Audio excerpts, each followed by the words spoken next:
Glória a Deus, glória a Deus. Sejam bem-vindos, boa noite a todos. Graça e paz do Senhor Jesus Cristo. Como é que vocês estão? Começando a nossa live hoje aí, essa série de lives que a gente vai estar ministrando esses dias. Vamos estar falando sobre um temas poderosos, né? Paz do Senhor Jesus. Vocês estão me ouvindo bem? Eu estou testando aqui um equipamento novo, não sei se vocês estão me ouvindo. Por favor, coloca aí se vocês estiverem me ouvindo. Se estiver, boa noite, Cláudia, seja bem-vinda. Então, se você está me ouvindo, eu queria que você só desse um indicativo. Estão me ouvindo? Vou colocar aqui, vou escrever aqui, porque se vocês não estiverem me ouvindo, não adianta nada eu estar falando. Ouvindo. Vou colocar aqui para publicar. Estão me ouvindo? Ouço bem? Pronto, maravilha. Isso aí que essa é a resposta que eu estava precisando. Beleza, pessoal. Então, antes da gente começar essa live de hoje, que a gente vai falar sobre um tema forte e poderosíssimo, né? Paz do Senhor Jesus. Paz do Senhor Renan e Aline. Opa! Bênção vocês aqui. JC 293363 Nadir, que coisa bem boa. Só não está aparecendo a imagem, deve ser a sua internet aí, Nadir. Dá uma olhadinha aí se a internet que não está fraca, alguma coisa assim. Deixa eu tirar aqui o som. Aliás, perdão, vamos fazer uma oração com esse som. Depois eu tiro esse som. Deixa eu só tirar esse som com o meu 4G é melhor. Oi, Nai! Que bênção, minha ovelhinha. Primo Wellington, vamos lá, pessoal. Vamos fazer essa oração aqui agora para a gente dar início a essa live. Senhor, nós te louvamos e te agradecemos pelo teu amor, pela tua bondade, pelo teu cuidado, por todas as bênçãos que tu tem realizado em nossas vidas. Tu és um Deus fiel, tu és um Deus maravilhoso, tu és um Deus que cuida de todas as nossas necessidades. Tu és um Deus que não nos deixa faltar absolutamente nada. Tu és um Deus que nos consola nos momentos difíceis, tu és um Deus que nos guarda nos momentos de perigo, impedindo que haja qualquer tipo de ação contra as nossas vidas.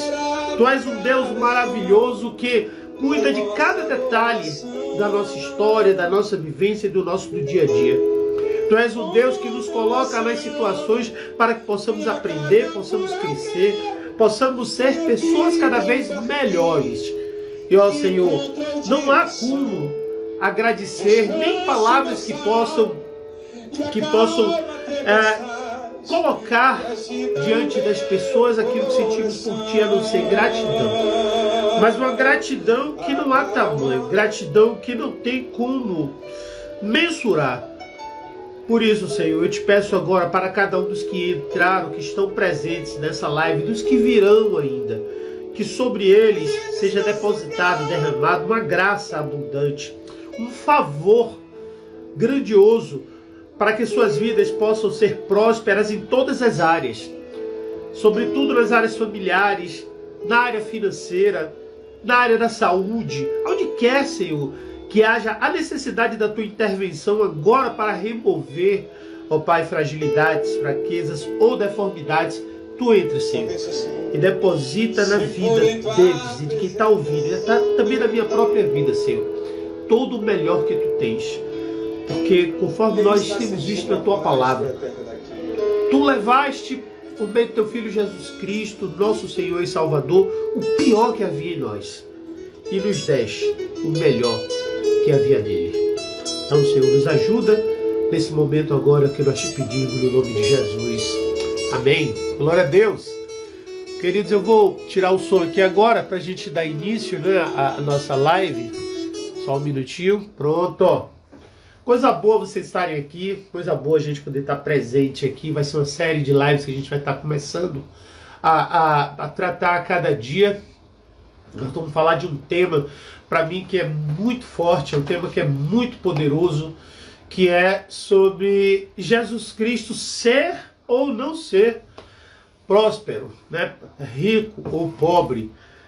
Isso tudo, irmãos, eu podia trazer uma dezena de versículos aqui que as pessoas às vezes tentam utilizar para justificar de que Jesus era um homem pobre. Eu queria saber de você que está me assistindo aqui, você acha que Jesus ele era pobre ou ele era próspero? Responde aí no comentário, eu vou ficar esperando a sua resposta. Você acha o quê? Que Jesus Cristo era um homem pobre, um homem sem recursos, ou ele era um homem próspero? Ou ele era um homem que tinha prosperidade, tinha recursos? Entenda a prosperidade como recursos. Recursos, quando eu falo, é recursos financeiros e todo tipo de recurso que você possa imaginar. Aline já respondeu, era rico. Rosângela respondeu também aí. Renan, isso aí, Renan Aline, né? Deve ser a Aline lá de próspero. Muito bem, Nai. Então, pois é. Só que tem um texto na Bíblia que fala assim em Mateus capítulo 8, versículo 18. Era um homem próspero, né? Nadir, muito bem. Andréa Dias, próspero. Que bênção. Que bênção, né? Que bênção que todos os irmãos têm tido essa visão clara. E a gente vai fortalecer ainda mais essa visão. Nós vamos fortalecer ainda mais essa forma de entender e de ver o nosso Senhor. Porque é importantíssimo que nós tenhamos uma compreensão correta disso daí. Sabe para quê? Para que a prosperidade dele venha para nós. Porque a Bíblia fala que Jesus se fez pobre para que nós fôssemos ricos.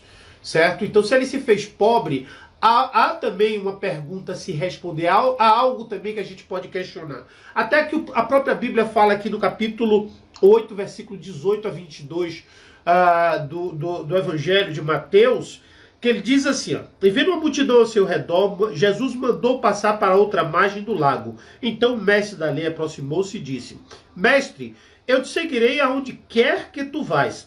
E Jesus lhe respondeu, as raposas têm tocas e as aves dos céus têm seus ninhos, mas o filho do homem não tem onde reclinar a cabeça.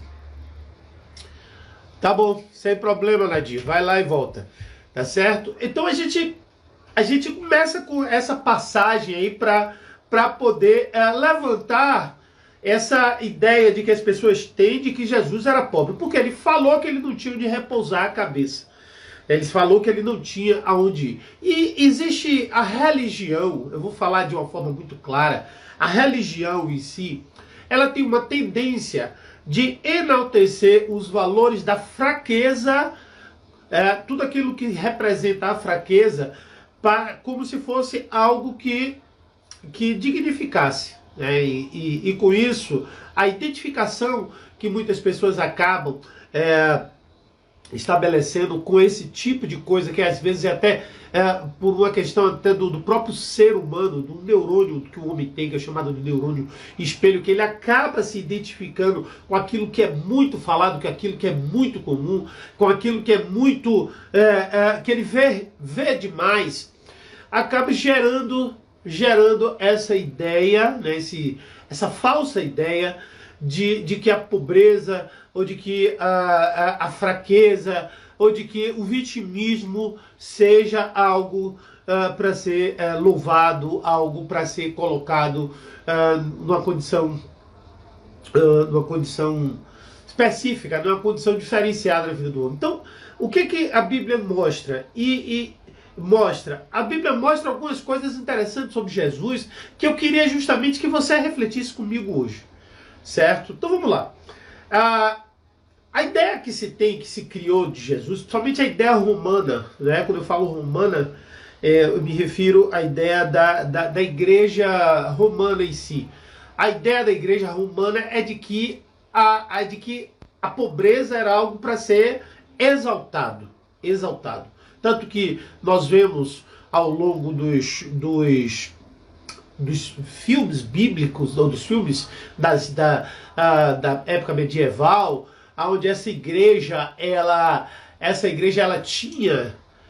tinha uma predominância sobre toda a Europa, onde a cultura começava a se estabelecer e onde a cultura acabou se espalhando pelo mundo todo, uma cultura tinha uma prática de pobreza. Tinha até os monges, eles tinham até um voto de pobreza. Então, dentro da igreja, e nós somos uma igreja, a igreja do Brasil, a igreja local e quase de todo o mundo, são igrejas de origem romana, né? De origem romana em si. Fomos catequizados, fomos ensinados dentro dessa dessa doutrina, desse ensino, há uma exaltação à pobreza. Há uma exaltação. E essa exaltação à pobreza, ela é tão grande, que as pessoas acham que é até um pecado ser próspero, um pecado ser rico, certo? Para justificar essa, digamos assim, essa tese, né, esse pensamento, a igreja romana então cria a ideia de que Jesus era pobre, de que Jesus era um homem, paz do Senhor, era um homem sem recursos, de que Jesus era uma pessoa que não tinha dinheiro e que não tinha não valorizava absolutamente nada do que se referia a isso, né? Nada do que se referia a isso. Ou deve ser Davi Teles, né? Davi tenta entrar e sair de novo, viu? Porque o som parece que está todo mundo normal. Então, às vezes, é a internet de uma pessoa ou outra. Então, isso, queridos, é algo que a gente precisa repensar, porque isso está na formação do nosso pensamento. Toda a ideia de que eu estou levantando essa tese de que se Jesus era rico ou era pobre é por uma questão muito simples. O próprio Cristo, da sua boca, e transliterada e colocada no papel, escrita por João, ele diz em João capítulo 10, versículo 10, algo interessante, que diz assim, ó, eu vim para que tenham vida e a tenham em abundância. Então, o próprio Jesus diz que ele veio para nos dar uma vida e uma vida com abundância. Quando você busca uma tradução para a palavra abundância na Bíblia, você só vai encontrar sinônimos do tipo próspero, do tipo plena, ou seja, vidas que são de fato significativas. Alice Marques, ou Alicinha, seja bem-vinda. Vidas que são significativas, vidas que têm plenitude. E abundância, ela é o que a gente mais pode compreender sobre plenitude. Plenitude, abundância e plenitude. Por que abundância e plenitude? Porque a plenitude é quando você transborda. E a abundância é quando você também tem além daquilo que você precisa. A pessoa plena é uma pessoa completa. Completa, não lhe falta absolutamente nada em todas as áreas. A sua plenitude, ser pleno, é ser completo. Abundante é ser completo e ainda transbordar. E ser além daquilo que precisa, né? Então o que a gente pode aprender com isso? Que Jesus ele veio para nos dar uma vida para vivermos além ou acima daquilo que precisamos. Acima daquilo que precisamos, né? Então, o que acontece... é verdade. Desculpa aí, Aline, verdade. Então, o que nós podemos entender? Que Jesus veio para nos dar uma vida plena de tudo, abundante em tudo. Mas aí surge uma questão. Se a religião diz que Jesus era pobre, como ele pode nos dar, ou pode nos contemplar com algo que ele não tem? Como é possível isso? Será que não existe aí um equívoco interpretativo, exegético, se a gente for falar em linguagem teológica, certo? Será que não existe aí ou talvez uma tendência para a formação de uma mentalidade no qual a busca ou o desejo de obter, de querer, de crescer, de ter uma vida melhor, não seja abafado pela nossa própria capacidade de pensar, de agir, né? Porque, queridos, deixa eu dizer uma coisa para você aqui com muita honestidade. Grande parte da formação da mentalidade social, ela é pensada por aqueles que dominam a comunicação. Então, quem era que dominava a comunicação dentro dos dias de hoje? Hoje nós temos a imprensa, e a comunicação hoje, que é dominada pela imprensa, ela encontrou agora um grande contraponto ao adversário, que são as redes sociais. através das redes sociais, nós conseguimos contrapor e dar novas versões para a comunicação que ela é global, aquela comunicação que é global. No tempo em que esse pensamento foi formado, quem dominava a comunicação, a educação, quem dominava, digamos assim, até os governos, tudo isso era a igreja. A igreja, era a igreja. Mas não a nossa igreja, né? Nossa igreja atual, mas a igreja de origem romana. Devido à própria dominação do Império Romano durante grande parte dos primeiros séculos da era cristã, se desenvolveu nos principais centros daquela época, sobretudo na época medieval, uma submissão de todo o reino ao papado, ao sistema papal. E havia aqueles sistemas que todo mundo estudou isso, de suzeranos e de vassalos, né? Então, era necessário que os vassalos se contentassem onde estivessem, os senhores feudais continuassem a comandar, né, a dominar todo o povo, e a população ainda estivesse sob aquele domínio, sob aquela égide. Então se criou essa ideia de que a pobreza era algo louvável. Por quê? Porque se eles contêm a população, o pensamento da população, não há necessidade deles quererem crescer. E com isso a igreja veio com essa ideia absurda de que a pobreza é algo louvável, né? De que ser pobre que é bom e que ser rico é pecado. Ser rico é pecado, enriquecer é coisa de larápio, você só enriquece através de coisas erradas. E você só faz, ou seja, tudo gira em torno ali da pobreza, da manutenção das pessoas na pobreza para que a riqueza pudesse se acumular na mão de poucas pessoas. Aqui o tema não é político, continua de Jesus. Eu estou falando aqui sobre a formação do pensamento. Sobre a formação do pensamento, como é que essa ideia surgiu. Então surge a ideia de que Jesus era pobre, que Jesus era um pobre coitado. E quando na verdade, irmãos, se você lê a Bíblia com um pouco de... Agora sim, a gente vai entrar direto no tema, falar sobre Jesus especificamente. Se você começa então a analisar a vida de Jesus, você vai começar, até Jerônimo, seja bem-vindo, você vai começar a perceber que existem alguns indícios muito poderosos de que Jesus ele não era qualquer pessoa. Ele não era um pobre coitado. Não. Ele não era um pobre coitado. Nesse mesmo texto que a gente acabou de ler aí, observe o seguinte, eu vou começar por ele e depois nós vamos ler vamos dar mais dois exemplos significativos.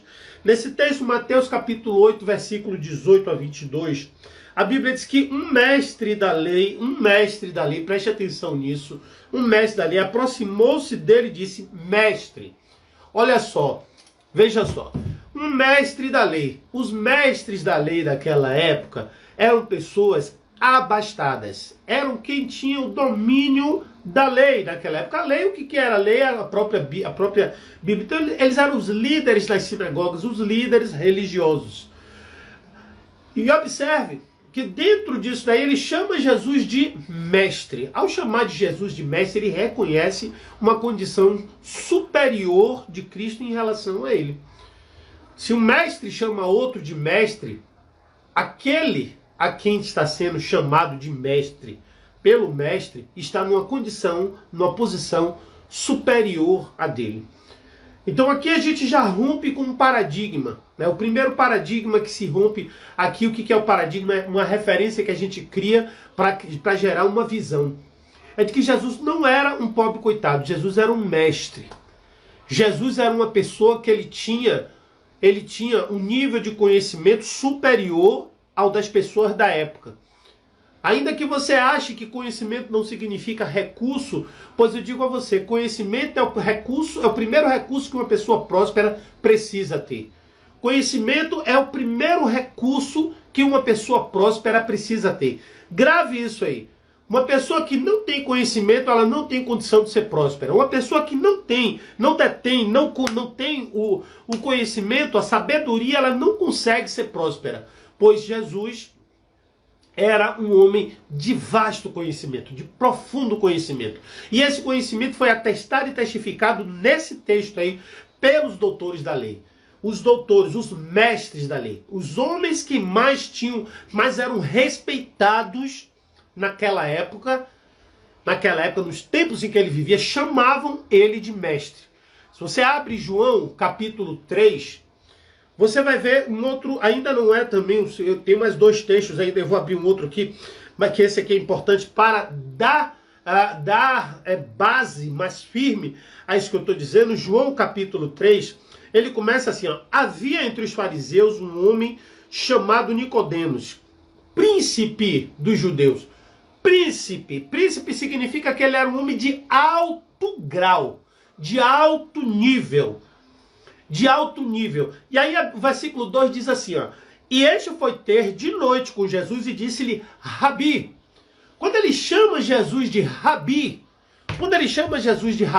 ele está reconhecendo a condição de Jesus de líder sobre ele, de líder de conhecimento sobre ele. E ele foi lá para tomar instrução com Jesus, para ser instruído por Jesus. Quando Nicodemos se dirigiu a Jesus, ele foi tomar instrução. E ele chama Jesus de Rabi. Ou seja, ele chama Jesus, ele reconhece a sabedoria e o conhecimento de Jesus. Vou repetir o que eu já falei aqui há poucos minutos atrás. O primeiro passo que uma pessoa precisa ter para ser próspero é conhecimento. Conhecimento.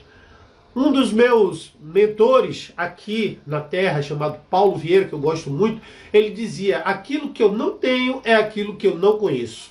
Quando eu não tenho algo, é porque eu não conheço. Então, o primeiro passo para você ter, o primeiro passo para você alcançar, o primeiro passo para você prosperar é conhecer. Então aqui está o primeiro indício de que Cristo era próspero. Ele era um mestre. E um mestre de mestres. Ele não era somente um mestre qualquer. Ele era um mestre de mestres. Você olha hoje quantas pessoas seguem os gurus da internet. Tem muitos gurus da internet. A gente pode falar aí sobre Tiago Nigro. A gente pode falar aí sobre Paulo Massal. A gente pode falar aí sobre o próprio Paulo Vieira. Eles são o quê? Homens de grande conhecimento, que pelo seu conhecimento adquiriram um nível de prosperidade muito grande. E o que é que fazem as pessoas? Os seguem para o quê? Para adquirir o conhecimento que eles têm para também prosperarem. Mas se você observar, todos esses homens, ultimamente, eles têm citado muito Jesus. Por que tem citado Jesus? Porque Jesus é o mestre dos mestres.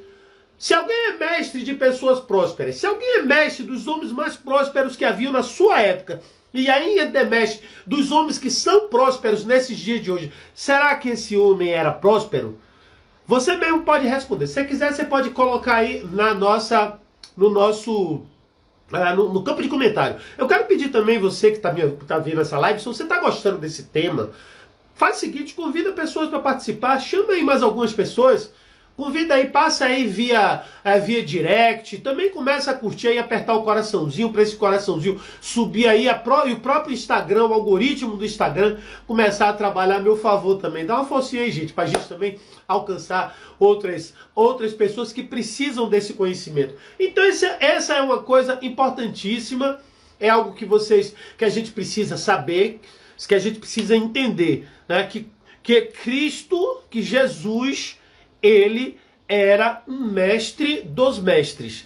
Então, se ele era um mestre das pessoas mais prósperas daquela época, você sabe muito bem que pessoas prósperas dificilmente respeitam pessoas que não são prósperas, né? Então você vê, basta você olhar com quem andam os mais prósperos, com quem andam os mais ricos, né? Sempre com os ricos. E quem eles respeitam? Ou pessoas que estão no mesmo nível ou acima dele. Por que esses mestres da lei, então, respeitavam Jesus? Porque havia algo de superior nele. A segunda coisa que eu quero falar para vocês é como Jesus começou o ministério dele. A Bíblia vai falar durante... ou melhor, a Bíblia não vai falar muito sobre a formação de Jesus. A gente só sabe da infância de Cristo aquela aparição que ele teve lá no capítulo 2 de Lucas, que com 12 anos ele estava já entre os doutores da lei discutindo, falando, tratando dos negócios do pai. Olha só a palavra que ele utiliza, negócios do meu pai. Quando ele trata de negócio, eu quero que você entenda o seguinte, irmãos, que fazer negócios é algo de homens prósperos. Homens prósperos fazem negócios. Homens prósperos, eles o tempo todo estão fazendo negócios. Se você não faz negócio, dificilmente você vai prosperar. Então aprenda a fazer negócios. Aprenda a fazer negócio. Aprenda a negociar. E Jesus Cristo estava lá, tratando dos negócios do Pai. Ele fazia aquilo, ele tratava dos negócios do Pai. Ele estava ali atuando para que naquele momento, e as pessoas estavam admiradas com o quê? Com a sua sabedoria, com o seu conhecimento. Depois disso, Cristo só aparece quando já tem 30 anos de idade, e a sua aparição quando é? Naquela hora, naquele momento lá em João Batista. Então ele chega lá em João Batista, e ao chegar em João Batista, ele é batizado, e depois ele sai, ele é tentado no deserto. O livro de João não relata esses fatos, somente o livro de Mateus, Lucas e Marcos. Mas aí, no livro de Lucas, aparece o primeiro milagre privado. Eu vou tratar aqui do assunto interessante, o milagre privado e o milagre público. O que é o milagre privado? O milagre privado é aquele que é feito especificamente para um grupo de pessoas pequeno e não publicamente. E o milagre público é aquele que é feito diante de todo mundo. Então, o primeiro milagre privado de Jesus foi em Lucas capítulo 5. Lucas capítulo 5. Depois você pode procurar na Bíblia que você vai encontrar isso. Então, em Lucas capítulo 5, a Bíblia fala o seguinte, que os discípulos de Jesus, eles estavam pescando e tinham passado a noite toda. Aí Pedro chega lá no no versículo 5, e diz assim, no versículo 4, Jesus disse assim, e quando acabou de falar, disse a Simão Pedro, faze-te ao mar alto e lançai as vossas redes para pescar. Aí no versículo 5, Pedro responde, mestre, havendo trabalhado toda a noite, não apanhamos, mas sobre a tua palavra lançarei a rede. E fazendo assim, colheram uma grande quantidade de peixes que rompiam-lhes as redes. Observe só. Gente, o que a gente vê ali sobre Pedro, eu não vou falar sobre Pedro hoje, mas Pedro era um empresário do ramo da pesca. Não só Pedro, como também João. A gente lê tudo que eles eram pescadores, coitadinhos pescadores. Não, eles eram empresários do ramo da pesca. João tinha uma empresa de consertar redes. Pedro tinha uma empresa que pescava. Aí vem Jesus e manda o primeiro milagre privado, ou seja, o primeiro milagre específico para um grupo de pessoas, só para eles ali. E esse primeiro milagre foi nada mais nada menos que um milagre de abundância. Foi um milagre de abundância. Foi um milagre de prosperidade. Foi uma palavra que quando eles lançaram a palavra, fizeram aquilo que Jesus mandou fazer, eles pescaram uma quantidade tão gigantesca de peixes que as redes se rompiam. Então o primeiro milagre que Jesus fez foi um milagre de abundância. Agora eu quero fazer que você reflita comigo. Será que Jesus era pobre e ele tinha essa capacidade, esse poder? Esse poder, eu quero que você responda outra coisa para mim. Será que alguém pobre precisa de um tesoureiro para cuidar do dinheiro? Porque a Bíblia diz que Judas era tesoureiro de Jesus. É interessante isso, né? Será que você pode me ajudar a responder essa questão? Por que Cristo precisava de alguém para cuidar do dinheiro dele se ele era pobre? E outra coisa, Jesus andou 3 anos e meio com 12 homens, pelo menos do lado. Pelo menos 12, que são os 12 discípulos dele. E você sabe que Jesus dava comida a esses homens todos os dias? Sabe que Jesus mantinha esses homens todos os dias? E será que esses homens dormiam todos os dias ao relento? Parece que não. Eu acho que não. Marcos capítulo 2 diz que Jesus estava na casa dele em Cafarnaum. Vá, sabe, estudar. Se você for estudar sobre a cidade de Cafarnaum, você vai saber que a Cafarnaum era uma pujante e bela cidade de férias. Era como se já tivesse uma casa de praia. Só que essas coisas elas não são ensinadas assim. Elas são ensinadas pra gente sempre sobre o ângulo da religião, sobre o ângulo da tristeza, sobre o ângulo de fazer a cabeça, sabe para quê, irmãos? Para colocar uma rédea e nos tratar como gados. Uma coisa é você ser submisso, outra coisa é você ser controlado. Deus nos deu liberdade. Submissos a Ele, submissos às nossas lideranças, submissos aos nossos governos, mas somos livres. E o Senhor quer que nós expandamos o nosso pensamento, expandamos o nosso entendimento. É por isso que o apóstolo Paulo fala no capítulo 12 de Romanos que nós precisamos renovar a nossa mente. Então aí está um aspecto interessante. Então Jesus começa o ministério dele. Nesse ministério, ele começa, o primeiro milagre é um milagre de abundância. É um milagre onde ele promove uma grande pescaria. Onde ele promove uma pescaria memorável. Onde os seus discípulos estavam ali desesperados, porque tinham passado a noite toda sem pescar. E ele diz, vai lá, joga a rede ali, que ali está o ouro.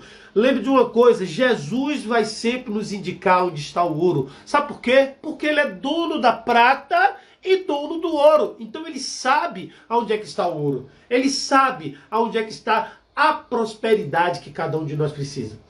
Então veja só, vamos lá. Pegou essa dica aí?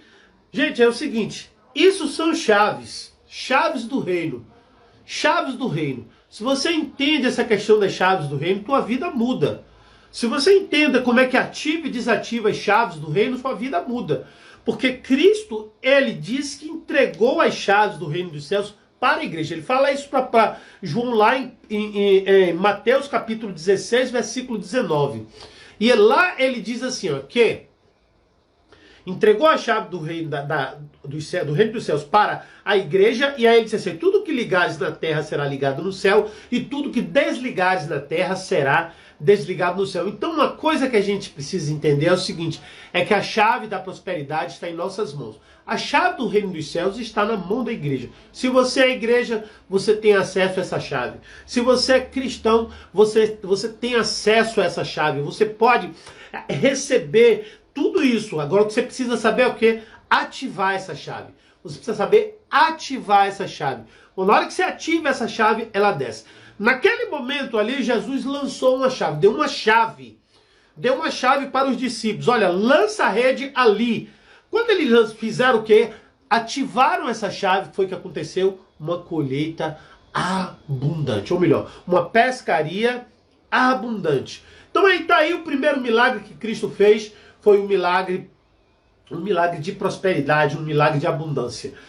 Esse foi um milagre privado. Mas aí, lá em João capítulo 2, a Bíblia fala assim, desculpem, a Bíblia diz o seguinte, João capítulo 2, vamos lá. João capítulo 2 diz assim, que Jesus ao terceiro dia fizeram suas bodas em Caná da Galileia e estava ali a mãe de Jesus. Eu não vou ler todo porque todo mundo já conhece essa história. A gente sabe que Jesus estava numa boda, num casamento. Olha só, então aí tem muitas chaves. Primeiro, o casamento é chave para a prosperidade. Se você é casado, se você não é casado. Se você é casado, você tem uma chave para a prosperidade. Se você vive bem com sua família, você tem outra chave para a prosperidade. A própria Bíblia diz isso, que as orações daqueles que não estão bem matrimonialmente simplesmente não chegam até Deus. Mas a gente não vai falar ainda sobre isso aqui hoje não. Vamos falar durante essas lives aqui, mas hoje ainda não. Então você tem ali naquele casamento, e tem um detalhe sobre o casamento que a gente vai falar daqui a pouco, quero que você fique ligado aí. Daqui a pouco a gente vai falar uma coisa importante sobre casamento, o significado dele para os judeus, e que o mundo está tentando desconstruir esse significado. Então lá ele tem esse casamento, ele é convidado para esse casamento, e aí, diga-se de passagem, casamentos da pompa, do tamanho, da ordem que aquele que estava fazendo, era um casamento de pessoas prósperas. Homens prósperos, pessoas prósperas, casamentos prósperos sempre convidavam pessoas do mesmo nível social delas. Você vê isso que o próprio Jesus Cristo ele fala sobre o Senhor que fez uma grande festa e mandou os seus servos convidarem os nobres e os governantes, e eles começaram a dizer que não tinham tempo. Então depois que já que ninguém quis vir, ele mandou convidar os pobres, os simples, os humildes. Então, isso aqui você já percebe que aquele casamento não era qualquer casamento, era um casamento extremamente importante. Uma outra coisa importante também que você vai observar na Bíblia é que Jesus sempre era recebido na casa de pessoas de recursos financeiros. Por exemplo, Simão o leproso, onde entrou a mulher e lavou os pés de Jesus, o próprio Lázaro e suas irmãs, Marta e Maria, também eram pessoas de muito prestígio na cidade onde eles moravam. Então, tudo isso já mostrava que Jesus Cristo não era um qualquer. Mas naquele casamento aconteceu então outro fato inusitado. Casamento público muito grande, os casamentos até hoje lá em Israel, um casamento ele pode durar até uma semana, depende da quantidade de recursos que uma pessoa possa ter. Então, normalmente é uma festa muito grande, eles se preparam durante muito tempo para fazer algo realmente digno. Por quê? Porque a palavra casamento, lá no hebraico, ela significa kedushim. Certo? Essa palavra ela tem a mesma raiz, né, que eles chamam de shoresh, a mesma raiz do nome kadosh, que significa santo. Então, para eles, o casamento é algo muito santo, é algo realmente que Deus preparou, é algo extremamente profundo, poderoso, que merece e deve ter muita honra. E Jesus estava naquele lugar, estava ali no Kedushim, naquele Kedushim, e a gente sabe o que aconteceu. O vinho acabou. O vinho acabou.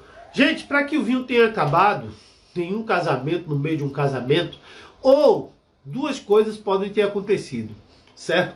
Ou houve uma falha de planejamento do dono daquela festa, porque isso não era normal, porque a quantidade... Normalmente havia uma preparação antecipada das pessoas para os casamentos, ou então a quantidade de pessoas que havia lá era muito grande. E o consumo foi além do planejado, superou o planejado. Mas o fato é que o próprio Jesus Cristo, ele disse que ainda não estava na hora dele operar. E ali, segundo João, foi o primeiro milagre público que Cristo fez, não foi o primeiro milagre. Onde ali, na verdade, o texto termina, essa passagem termina dizendo que ali ele começa o seu ministério. Então a gente pode dizer que aquele foi o primeiro de todos os milagres, inclusive até anterior ao milagre que aconteceu da pesca maravilhosa que nós citamos aqui há pouco. Mas ali o que nós vemos? Jesus Cristo está naquela hora, naquela festa, a mãe dele tenta interferir e ele não permite essa interferência da mãe. Vamos dar um coraçãozinho aí, gente, para ver se essa live avança mais um pouquinho. Vamos apertando aí, se vocês quiserem, convidem pessoas aí, porque isso é importante a gente continuar fazendo isso durante toda a live, tá certo? Então o que acontece? Então aí a mãe dele fala com ele, diz, ainda não é minha hora, e de repente Jesus Cristo aí chama os seus discípulos, ou melhor, chama os servos da festa, e na hora que ele chama o servo da festa, ele manda que os servos vão encher a talha com água. Olha, tem até uma referência do tamanho dessas talhas. E essas talhas eram muito grandes, mas muito grandes. Tem algumas chaves aí que eu não vou dizer aqui as chaves quais são, porque a gente tem uma coisa que eu quero que vocês saibam, eu quero que vocês participem, certo? Onde eu vou dar todas essas chaves, vou dar uma grande parte dessas chaves, tá certo? Mas hoje eu vou te mostrar aqui, ó. Veja só, a Bíblia fala que haviam 6 talhas de pedra que cabiam 2 ou 3 almudes. Então eram talhas que cabiam mais de 100 litros de água. Talhas de pedra imensas que cabiam mais de 100 litros de água. E ali, o que acontece?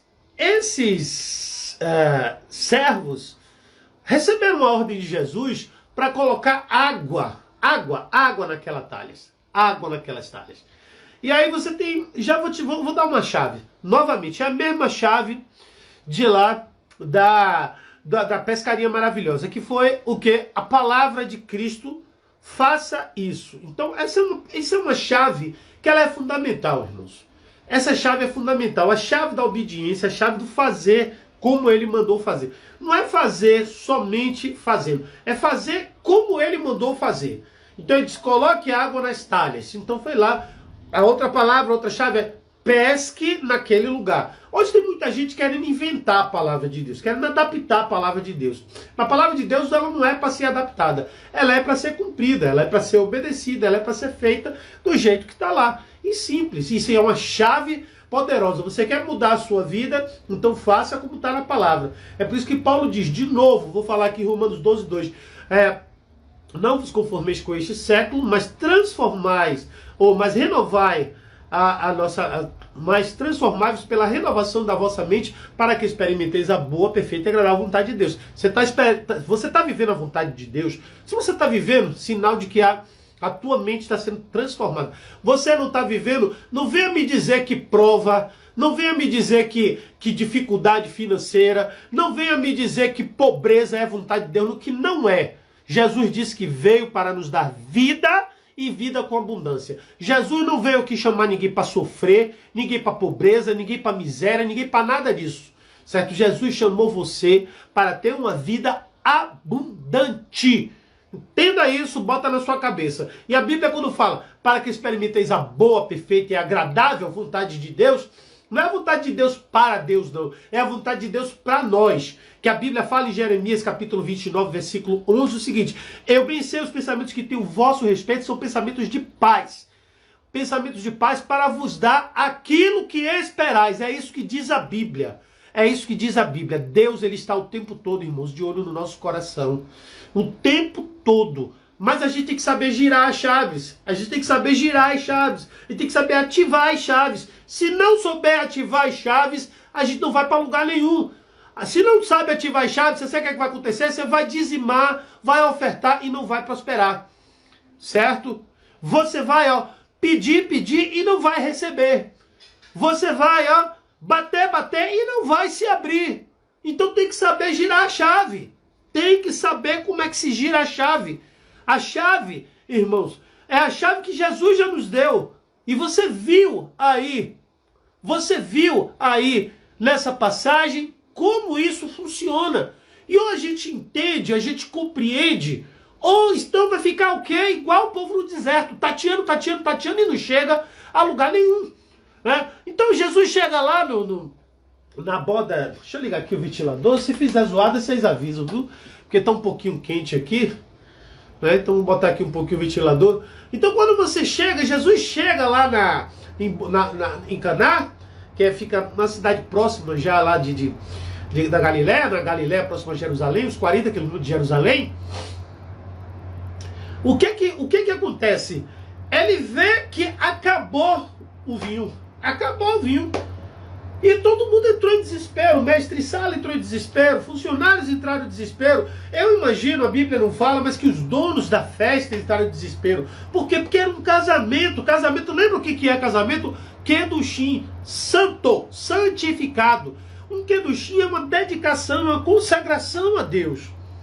Um casamento, lembre disso, o seu casamento é algo que é consagrado a Deus. É uma consagração da tua vida, do teu cônjuge a Deus. Então o Kedushim, o casamento, foi algo significativo, era algo importante. Como é que eles iam passar aquela vergonha? Eles iam passar aquela vergonha. Era uma vergonha para eles não ter a comida, ou não ter o vinho, perdão. Podia faltar tudo, porque o vinho também é símbolo de prosperidade, porque o vinho também é símbolo de alegria. O vinho representa tudo isso. O vinho é símbolo da unidade, é símbolo do amor. Tem uma série de significados no vinho. Por quê? Porque o Jesus, inclusive alinha o sangue dele com o próprio vinho. Lá na Santa Ceia, não é assim? Domingo vai ter Santa Ceia na igreja, para quem estiver me ouvindo aí, quiser saber, quiser vir aqui à nossa igreja aqui no Cabula. Então, amados, veja isso, entenda isso. A falta daquele vinho era algo significativo. A falta daquele vinho era algo vergonhoso para aquelas pessoas. Faltar vinho naquela hora era terrível. E Jesus Cristo sabia disso. Então Jesus Cristo pega os servos e manda que encha as talhas com água. Com água, certo? Você sabe o que vou te dar mais uma chave. Eu não queria dar muita chave hoje não, mas eu vou dar. Vou dar mais uma chave. Você sabe por que a água?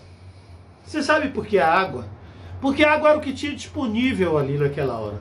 A água era o que eles tinham na mão. A água era o que eles tinham no poder. Para você prosperar, chave, mais uma chave aí, você precisa primeiro lidar com o que você tem na mão. Com o que você tem na mão. Às vezes as pessoas ficam querendo além daquilo que tem. Mas eu quero que você saiba o seguinte, tudo que você precisa para ser próspero, Deus já colocou em sua mão. Pega aquilo que você tem e faça com que aquilo se transforme de água em vinho. Lembra do que Jesus falou? Que quem for fiel no pouco, ele colocará sobre o muito. Então é o que você tem na mão. Mais essa chave aí para você. Então ele disse assim, ó, pega a água e bota ali. E naquela água eles encheram aquela talha. Mas olha, veja só. Eles quando encheram aquela talha, eles não deixaram pela metade. Não foi pela metade. Jesus disse para encher. Então chave, se Jesus disse para encher, o que é que tem que ser feito? Encha. Se Jesus disse para você dar o dízimo de 10%, não fica questionando com Deus não. Dê. Tá bom? Então tem algumas outras coisas que a gente pode falar, que a gente pode citar, que a gente pode elencar, mas eu vou deixar aqui, nisso daí. Certo? Que são outras chaves que tem aqui dentro, só aqui dentro tem umas 3 ou 4 chaves a mais. Só nessa passagenzinha aí. Certo? Mas eu vou deixar somente essas duas chaves com você. Né? Qual é? A palavra do Senhor, certo? E segundo, fazer da forma como ele manda. Exatamente da forma como ele manda. Lembre que Paulo fala que é para sermos semelhantes a ele. Sede meus imitadores como eu sou de Cristo. Isso está lá em 1 Coríntios capítulo 11. E Paulo fala em Romanos 8, 20 e 27, né? Que somos, não, 29, perdão, Romanos 8, 29. Ele fala que nós somos predestinados a sermos semelhantes a Cristo. Então, sermos semelhantes, sermos prósperos. Certo? Sermos semelhantes, sermos prósperos. Certo? Não precisa nem falar isso sobre os discípulos. A gente vai chegar durante essas lives falar sobre os discípulos, vamos falar sobre Moisés, sobre Abraão, vamos falar sobre Josué, vamos falar sobre todo mundo, sobre a prosperidade desses homens. E aí o que acontece? Nós vimos isso em Cristo. Nós estamos vendo isso em Cristo.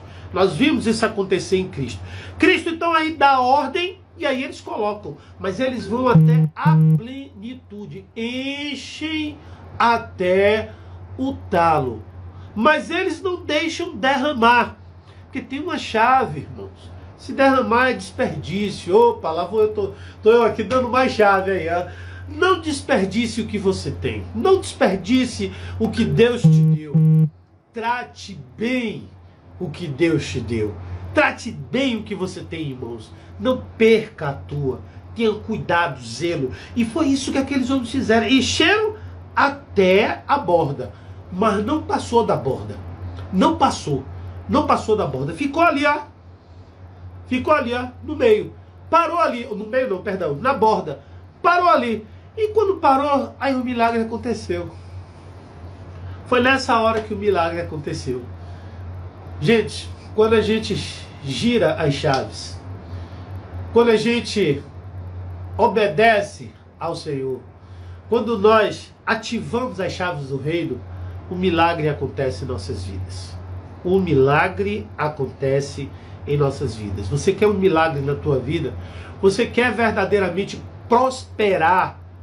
Prosperar, eu estou falando sobre isso com todas as palavras. Você quer aprender como prosperar?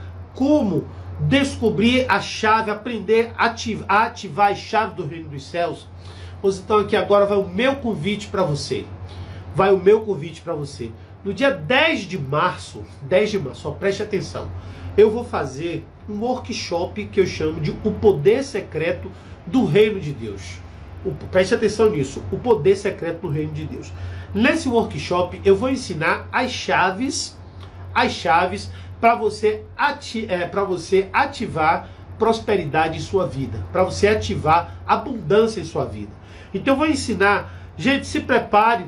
No dia 10, você mais ou menos aí umas 3 a 4 horas de aula.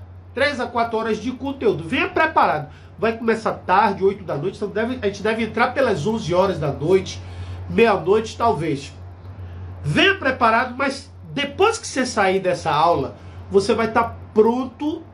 O primeiro, não vou dizer 100% pronto, mas você vai ter dado os primeiros passos para você mudar a sua vida completamente. Para você entrar numa rota de prosperidade, numa rota de crescimento, numa rota de avanço, de restituição. Porque eu sei que aqui tem pessoas que já prosperaram, mas perderam tudo. Eu sei que aqui tem pessoas que não conseguem prosperar. Eu sei que tem pessoas aqui que a prosperidade está batendo na porta, mas de repente parece que sai tudo pelas mãos. Eu sei que tem pessoas aqui que são fiéis aos dízimos e ofertas e fica se perguntando: Deus, por que eu não rompo? Eu sou fiel.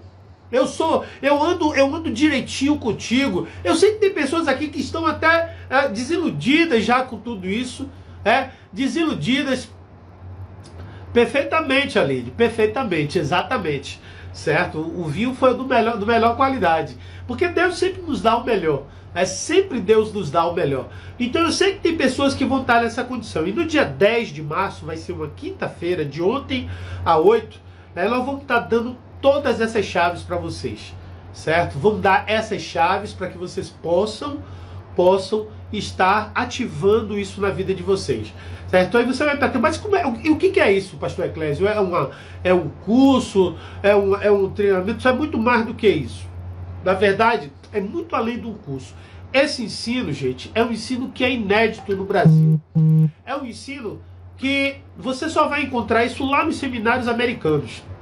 Christ for Nations, alguns seminários conhecidos lá dos Estados Unidos, que somente os filhos de grandes pastores ou os grandes pastores aqui do Brasil estudam, e eles conhecem todas essas chaves. Por isso que eles alavancam, crescem e avançam. Tem um nível de vida diferenciado. E não é que eles não ensinem, é porque nossa mentalidade não está pronta para isso ainda. Muito pelo contrário, o desejo de cada um de nós pastores é que a nossa igreja, que a igreja aprenda. Mas às vezes a nossa mentalidade ainda não está pronta. E a gente precisa desse alinhamento da mentalidade. Um alinhamento. Então eu vou estar fazendo dia 10 de março.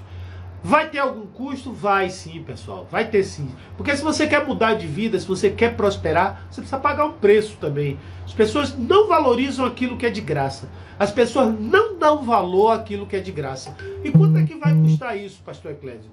Olha, se eu fosse dar esse curso de verdade, pelo preço que ele custaria, certo? Eu poderia cobrar R$1.000. Na verdade, porque essa nossa aula, esse nosso conteúdo, ele vai ter a aula, ele vai ter os slides, ele vai ter também um livro, né? Tudo isso vai ser um livro em PDF, tudo isso vai ser disponibilizado para você. Então a aula, em torno de R$1.000 poderia custar tranquilamente.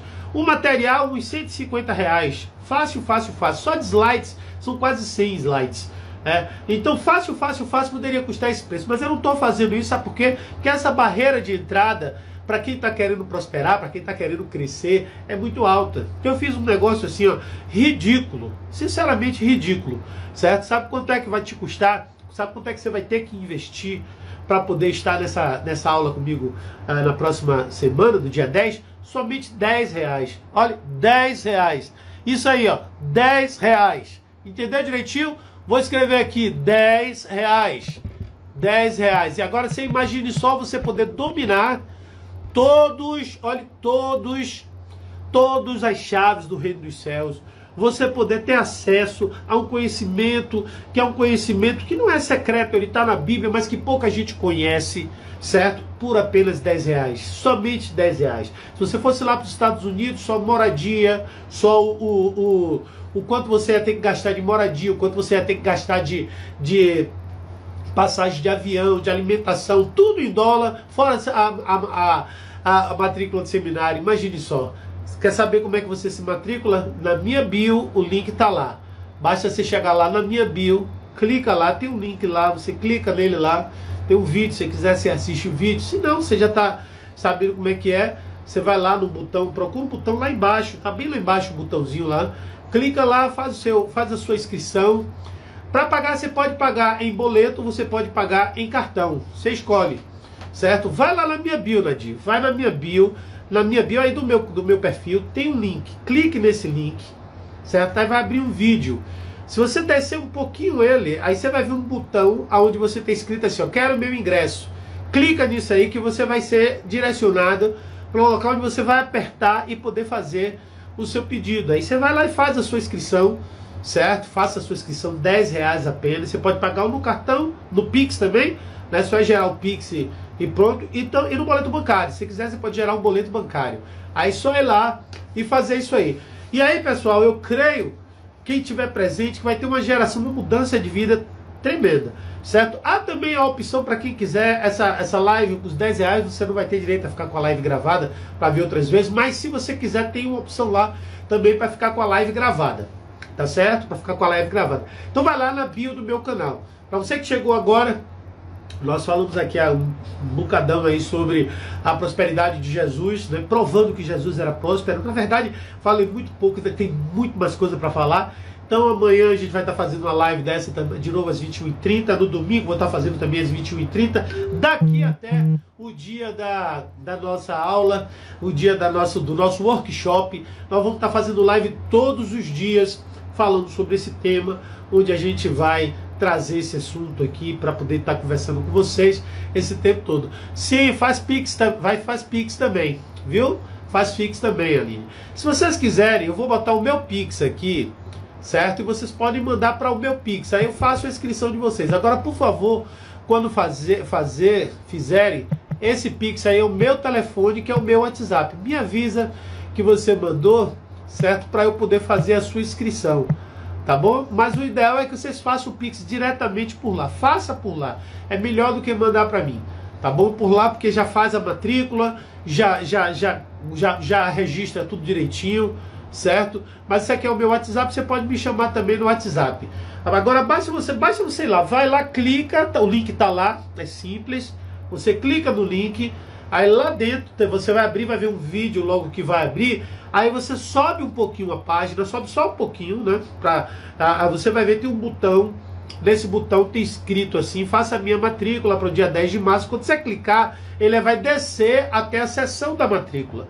Chegando na seção da matrícula, você clica lá no botão quero meu ingresso, e aí vai abrir um checkout lá. Você coloca lá seu nome, seu e-mail, tudo direitinho. Precisa dessas coisas, é importante que você faça isso, certo? E aí você escolhe o pagamento. Tem boleto, tem cartão, tem Pix, tem cartão da Caixa, tem um monte de coisa lá. Você escolhe lá, tá certo? E aí vocês fazem essa matrícula, se inscrevem lá, e a gente se vê no dia 10 de março, perdão, 13 não, 10 de março.